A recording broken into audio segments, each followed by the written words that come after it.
KBN 365 news network को subscribe करें, share करें और लाइक करें।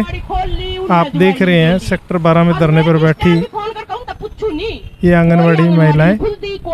रवि सतपाल सैनी जी अपने विचार रखते हुए। साथियों, आज वक्ता कम है, हमारे वक्ता 3-4 वहां चले गए रोहतक।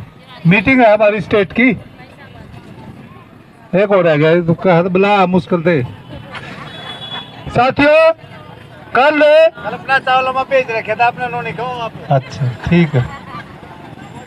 कल डायरेक्टर से जो आंगनवाड़ी की तालमेल कमेटी है उससे बातचीत थी कल, और जो मांगे थी आपने व्हाट्सएप पे पढ़ी होगी ना, 10, 12, 13 मांग है।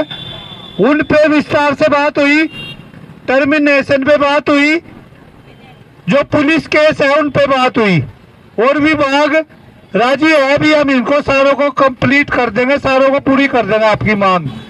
लेकिन 1 महीना पहले जो प्रिंसिपल सेक्रेटरी की मीटिंग में बात हुई थी, बात वहीं पे फिर बोला पहले हड़ताल वापस ले लो। हड़ताल वापस पे 8 दिसंबर को हड़ताल शुरू हुई। 3 यूनियन इसमें थी। 29 तारीख को एक यूनियन चली गई, रजिस्ट्रेशन नंबर नहीं था, वो पता है आपको, मैं इसलिए बता रहा। कल बातचीत के बाद एक यूनियन जो इस तालमेल कमेटी में थी, AIUTUC वाली, उसने तालमेल कमेटी की तरफ से बात करके लिख के देना था भी हमने हड़ताल वापस ले ली, या अब आपने स्टेट की मीटिंग करके कल आपको बता देंगे। इसकी बजाय उन्होंने अपने आप लिख के कि हम विभाग की बात से सहमत है, हमारी मांग सारी मान ली और हम अपनी हड़ताल वापस लेते हैं। तो इसमें कोई बुराई नहीं है, हमारी वाली को भी लिख के देना चाहिए था, लेकिन बातचीत करके लिखना चाहिए था। हमें जो आशंका है उसमें हमारी स्टेट की कमेटी ने कल इसलिए नहीं लिख के दिया, अब भी हमें ऐसा लगता है कि विभाग ये जो टर्मिनेशन वाली बात है, इस पे जो हमारे स्टेट के, जिले के या जो विभाग के निशाने पे हमारे पदाधिकारी है, कहीं विभाग उनको न लटका दे महीने 2 महीने के लिए। इसमें थोड़ी आशंका को देखते हुए हमारी स्टेट कमेटी की आज रोहतक में मीटिंग है, और हमने क्या पूरा हरियाणा ये चाहता है भी हड़ताल जैसे तैसे खत्म हो, वर्कर हेल्पर ड्यूटी पे जाए और हमारी टर्मिनेशन दूर हो। सब ये चाहते हैं, आप भी चाहते हो, हम भी चाहते हैं। हड़ताल 119 दिन होगी, बहुत लंबी होगी, लेकिन आज रोहतक में मीटिंग है। हमने भी अपने जो पदाधिकारी है, रूपा है, मधु है, बिजनेस है, 3, 4, 5 साथी गए, उनको एक कहा था भी आप जोर लगाओ, उनको जैसे तैसे करके हड़ताल को एक बार खत्म करो और फिर देख लेंगे महीना, 2 महीने, 4 महीने, 5 महीने। और जो तनख्वाह हमारी 100 रुपए काट के उस पर भी राजी थी डायरेक्टर भी, वो भी हम दे देंगे आपको। तो इसलिए आज स्टेट की मीटिंग है। अभी मैंने बिजनेस से बात की थी, होगा अभी हमारी सचिव मंडल की पहले मीटिंग है, फिर स्टेट की मीटिंग होगी जो वहाँ अलग अलग जिलों से पदाधिकारी गए हुए। सचिव मंडल होता है जो हमारे पूरे स्टेट के 5-7 आदमी होते हैं, जैसे हमारे भी उसमें 2 है, रूपा और मधु, शकुंतला, देवेंद्री, ये है साथी। तो उसमें वो बातचीत करके फिर सबकी राय लेके भी इसमें क्या करना चाहिए, वो डायरेक्टर को भी एक कह थे, हम अपनी मीटिंग के बाद आपको लिख के दे देंगे। तो इसलिए अभी हमारी यूनियन की तरफ से घोषणा नहीं हुई है, अभी हमने हड़ताल वापस ले ली। हो सकता है मीटिंग के बाद हम डायरेक्टर को लिख के दे दे, लेकिन उसके बाद भी हमारी ये जिम्मेवारी बनती है कि हम यहाँ धरने से उठ के शाम को मैसेज आता है, उदाहरण के तौर पे मैसेज आ गया भी आप ड्यूटी ज्वाइन कर लो, हड़ताल वापस ले ली, फिर भी हमारी एक जिम्मेवारी बनती है कि हम इतने नहीं, 200, 300, 500 नहीं, हमारी लगभग 2700-2800 जितनी वर्कर हेल्पर है, हमें एक बार पीओ ऑफिस पे जरूर जाना पड़ेगा। उसमें क्या है, हेल्परों की जो अपॉइंट करती है वो पीओ करती है, जो जिस कर्मचारी को अपॉइंटमेंट करता है उसकी पावर होती है उसको बहाल करने की। हेल्परों की पावर है पीओ को, और वर्करों को बहाल करने की पावर है एडीसी की। एडीसी हमारे विभाग को देखता है, वर्करों की अपॉइंटिंग अथॉरिटी है एडीसी, वो करेगा। और जो हमें आशंका है कि हमारे कुछ पदाधिकारियों को न छोड़ दे, तो इसलिए हमारी यह जिम्मेवारी बनती है। अभी एक बार हम यदि ये मैसेज आता है कि हड़ताल वापिस ले लिया, हमने लिख के दे दिया, तो पीओ ऑफिस पे आपको जरूर आना पड़ेगा। और यदि वो दबाव रहेगा तो उसमें हमारी बात बनेगी, बिल्कुल 100% बनेगी। लेकिन एक उदाहरण और है, 1993 में भजनलाल की सरकार थी, 40,000, हमारे तो 700-800 है टर्मिनेट, 40,000 पक्के कर्मचारी टर्मिनेट थे, 40,000, और लगभग 35-40,000 जेलों में थे उस टाइम उस आंदोलन में। और सरकार या विभाग हमेशा इसको मूंछ का सवाल बनाता है। अभी ये सरकार की बेइज्जती न हो, हर एक आंदोलन में हर एक यूनियन को ये कहती है सरकार भी, पहले आप आंदोलन वापस लो, बाद में हम आपकी मांग मान लेंगे। उस आंदोलन में भी जो ये सड़क कर्मचारी संघ का आंदोलन था, ये कहते हुए हमने हड़ताल वापस ले ली। उसके तुरंत बाद भजनलाल मुख्यमंत्री ने बयान दिया था जो टर्मिनेशन पे, कि ब्याह के गीत सारे सच्चे नहीं होते, ये कह के एक कलम से 40 के 40,000 कर्मचारी बहाल हो गए थे। तो ये इसमें कोई बड़ी बात नहीं होती, यदि पहले भी यूनियन लिख के देती है तो इसमें कोई बड़ी बात नहीं है। लेकिन हमें जो आशंका है, जैसे पीओ कहती है रूपा बिजनेस को नहीं लूंगी मैं, बाकी को सबको ले लूंगा। मान लो डायरेक्टर ये कहती हो कि मैं देवेंद्री और शकुंतला को नहीं लूंगी, बाकी को सबके ले लूंगी, तो हमारे लिए तो जो आम वर्कर हेल्पर है वो भी, और स्टेट की प्रधान हो महासचिव है वो भी एक बराबर है। यदि एक भी वर्कर हेल्पर या पदाधिकारी कोई रहता है तो उसके लिए समझौता होने के बाद भी हमें लड़ना तो पड़ेगा। तो ये है, इसमें इतनी सी बात है।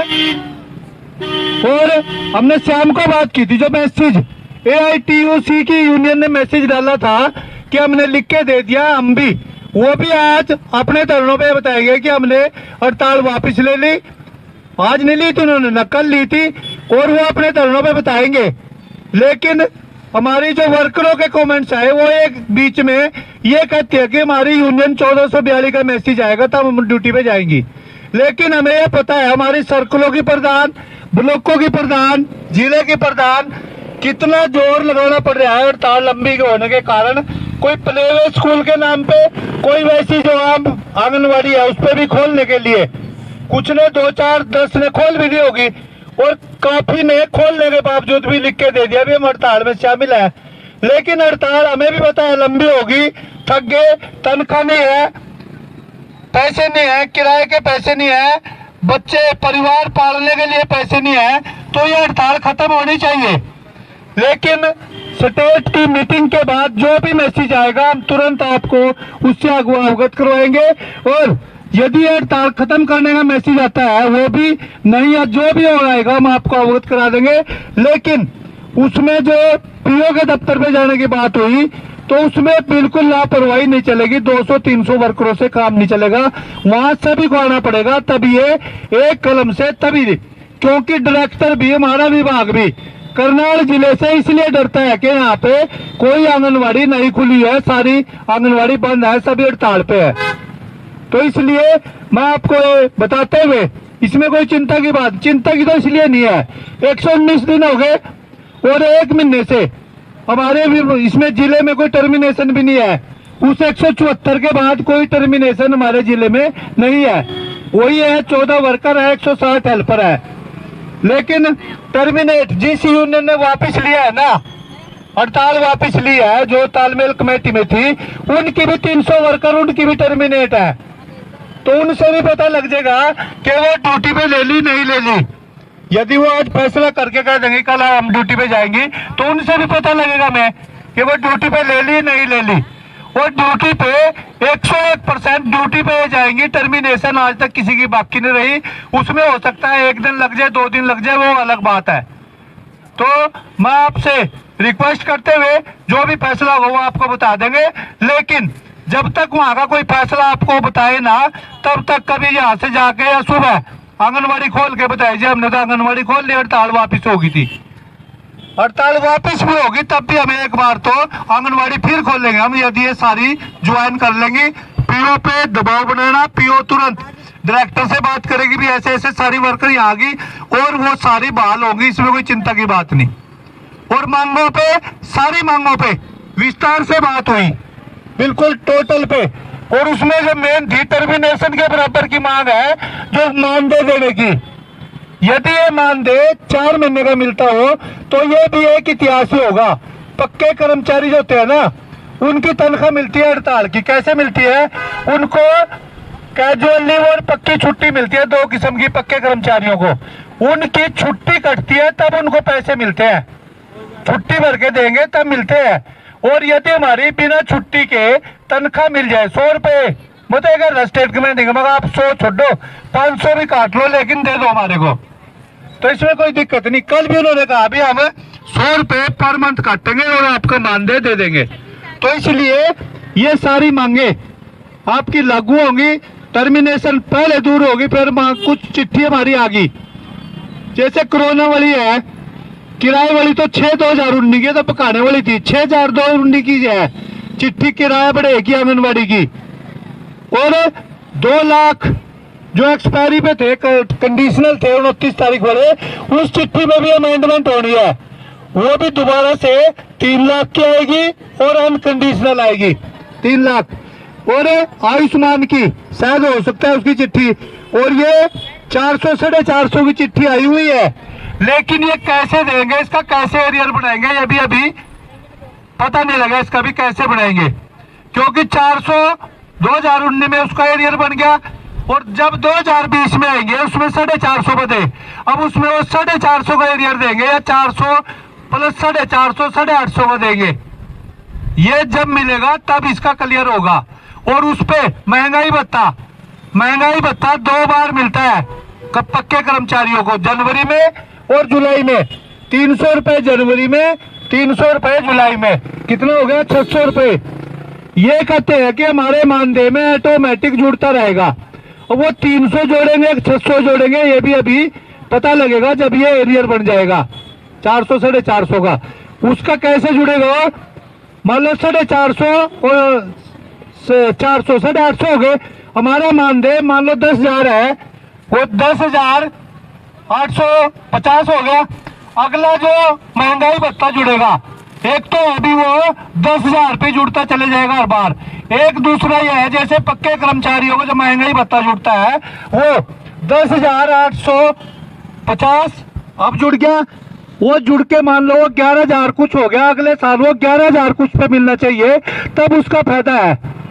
और ऐसे ही पक्के कर्मचारियों को ये जुड़ता है महंगाई भत्ता, और ऐसे जुड़ता रहे तो 5-4 साल में हम 15,000 प्लस हो सकते हैं। लेकिन ये सरकार, इसका कोई कहना नहीं। उदाहरण के तौर पे गेस्ट टीचर है, अभी जमुनानगर में इनका आंदोलन था, उदाहरण बता रहा हूं आपको।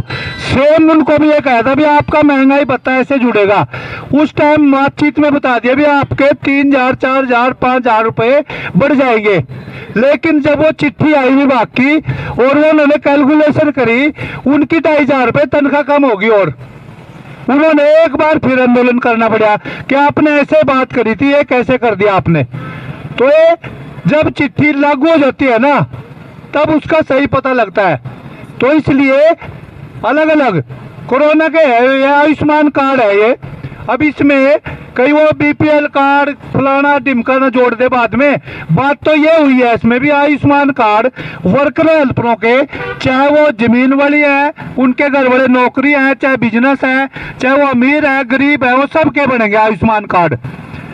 वैसे तो 2011 के सर्वे में जिनके बीपीएल कार्ड थे सिर्फ उनके बन रहे, उसके बाद किसी के बने नहीं। और यदि वो सबके बनते हैं अनकंडीशनल, तो इसका बहुत बड़ा फायदा है, बहुत बड़ी मांग है। 5 लाख रुपए का उसकी आईडी में जितने उसके फैमिली मेंबर है सबका 5 लाख तक फ्री इलाज है आयुष्मान में। तो ये है उसका आयुष्मान का। कोरोना वाला हमें लगता नहीं कोई बढ़िया है उसमें फायदा है। कोरोना में तो ड्यूटी करोगे तो मिल जाएगा, और उसका वेरिफिकेशन विभाग करेगा और स्वास्थ्य विभाग करेगा, वो वेरिफिकेशन ठीक होगी तो मिल जाएंगे, नहीं हुआ तो नहीं मिलेंगे। तो ये मांगे अभी हड़ताल खत्म होने के बाद जैसे जैसे चिट्ठी आएंगी और जैसे जैसे लागू होंगे तो ये इनका पता चलता जाएगा। तो मैं अपनी बात समाप्त करते हुए और मीटिंग का जो भी मैसेज होगा वो आपको दे दिया जाएगा। धन्यवाद।